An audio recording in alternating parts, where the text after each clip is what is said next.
the simultaneous ebb and flow upon the meridians 180 degrees apart, the absence of high and low water in large inland seas and lakes, which being contained within and fluctuating with the earth cannot therefore show a relative change in the altitude of the surface. The flux and reflux observed in several inland wells and basins, though far from the sea but being connected with it by subterranean passages, necessarily shows a relative difference in the surface levels of the earth and water, and the regular ebb and flood of the water in the Great Polar Sea recently discovered by Dr. Kane, although it is separated from the great tidal current of the Atlantic Ocean by deep barriers of ice, as will be seen in the following quotation. Quote, Dr. Kane reported an open sea north of the parallel of 82 degrees. To reach it, his party crossed a barrier of ice 80 or 100 miles abroad. Before gaining this open water, he found the thermometer to show the extreme temperature of negative 60 degrees. Passing this icebound region of traveling north, he stood on the shores of an iceless sea extending in an unbroken sheet of water as far as the eye could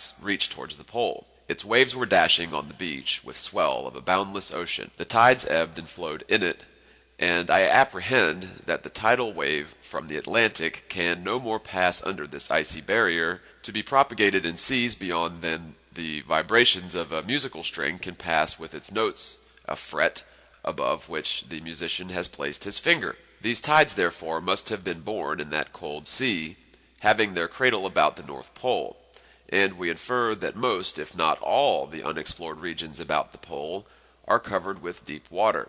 For were this unexpected area mostly land or shallow water, it could not give birth to the regular tides. End quote. That the earth has a vibratory or tremulous motion such as must necessarily belong to a floating and fluctuating structure is abundantly proved by the experience of astronomers and surveyors. If a delicate spirit level be firmly placed upon a rock, or upon the most solid foundation which it is possible to construct, the very curious phenomenon will be observed of constant change in the position of the air bubble. However carefully the level may be adjusted, and the instrument protected from the atmosphere, the bubble will not maintain its position many seconds together. A somewhat similar influence has been noticed in astronomical observatories, where instruments of the best construction and placed in the most approved positions cannot always be relied upon without occasional readjustment. Quotes coming from Physical Geography of the Sea, Lieutenant Maury, page 176. End of section 10.